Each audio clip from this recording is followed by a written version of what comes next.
Agencies ہمیں دشمن سمجھنے شروع ہو گئی کہ ہم کوئی پاکستان کے دشمن آ گئے. ایجنسیز کھڑی ہو گئی جا کے چوروں کے ساتھ. یہ جو نامعلوم کال سے آ کے ڈرانا دھمکانا ہے اس کو واپس ڈرائے ہو. تم ہو کون؟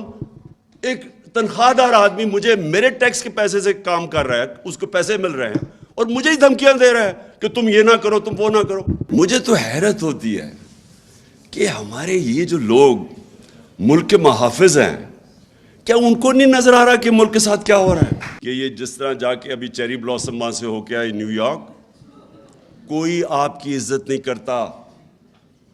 آپ جتنا مرضی ان کو خوش کرنے کی کوشش کریں اور ان کے سے اس سے کسی نے ابھی سندھی کسی پولیٹیشین سٹیٹمنٹ دی, بلاول بھٹو نے پھر پاکستان کو مین سٹریم میں لے آیا ہے. کیا مین سٹریم میں لے آیا ہے؟ مطلب یہ ہے کہ وہ ساروں کو جا کے خوش کر کے آیا ہے کہ جی فکر نہ کریں ہم آپ کے غلام ہیں. اور کیا لے کے آیا ہوگا؟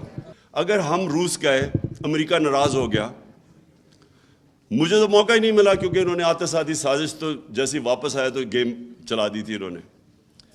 لیکن مجھے پتا ہے کہ میں ان کو کنونس کر سکتا تھا کیونکہ یہ میرا نیشنل انٹرسٹ ہے. میرے لوگ, میرے برطانیہ کا مجھے ملا آدمی آ کے, اس نے کہا جی بڑے لوگ ناراض ہیں, بلکہ وہ اینکر نے بھی مجھے کہا کہ بڑے لوگ ناراض ہیں جی آپ اس وقت چلے گئے جب وہ روس ادھر اٹیک کرنے جا رہا تھا یوکرین میں. میں نے اس سے کہا مجھے 22 کروڑ لوگوں نے الیکٹ کس لیے کیا ہے؟ اس لیے نہیں کہ میں دنیا کی جا کے باتیں کروں گی جی اس نے کیا کر دیا تو فلانا کیا کر دیا. میں نے کہا انہوں نے مجھے اس لیے الیکٹ کیا ہے کہ میرے کم از کم 12 کروڑ لوگ, ان میں سے آدھے غربت کی لکیر سے نیچے ہیں اور آدھوں کو جب مہنگائی کا جھٹکا پڑتا ہے وہ بھی نیچے چلے جاتے ہیں غربت کی لکیر سے نیچے. یعنی کہ دگنی آبادی برطانیہ کی, ان کی تو 6 کروڑ آبادی ہے. ہمارے 12 کروڑ لوگ وہ ہیں کہ جو اگر یہ پرائس شاک پڑے گا تو غربت کی لکیر کے نیچے چلے جائیں گے. تو میری تو وہ پرائیورٹی ہے. میں نے کہا تمہارے ملک میں مصیبت پڑ گئی ہے, مہنگائی آئی ہے, اور ان کے ملک میں کیا مصیبت, وہ کتنے اربوں ڈالر دے رہے ہیں اپنے لوگوں کو, اب سبسیڈائز کر رہے ہیں, یہ انرجی کاسٹ سبسیڈائز کر رہے ہیں. لیکن ان کے تو لوگوں کی سٹینڈرڈ آف لیونگ نیچے جاتی ہے.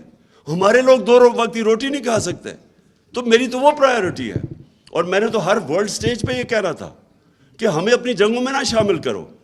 میں نے کہا آپ کشمیر کے اندر کوئی ہماری مدد کرنے آتے ہو جو ہندوستان سارے انٹرنیشنل قوانین کی وائلیشنز کر رہا ہے. 1 لاکھ کشمیری مر چکا ہے, شہید ہو چکا ہے.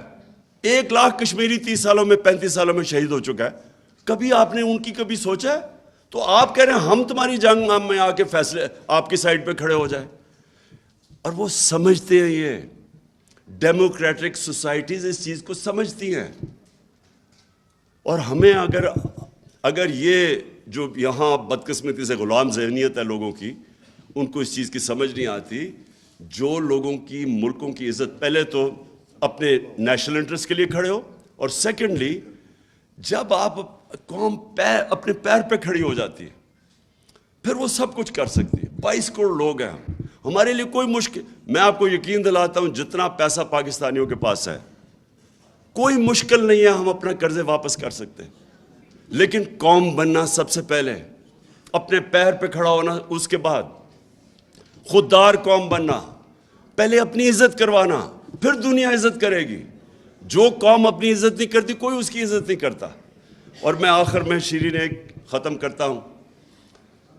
دیکھیں یہ جو پاکستان میں ہوا نا, ابھی پاکستان میں, باہر چلے جاؤ نا, باہر جا کے باتیں کرو. پاکستان میں کیا ہوا؟ ایک فیصلہ ہوا رجیم چینج کا, چلیں جی چینج ہو گئی رجیم. لیکن جو اس سے برا فیصلہ ہوا کہ ایجنسیز ہمیں دشمن سمجھنے شروع ہو گئی کہ ہم کوئی پاکستان کے دشمن آ گئے.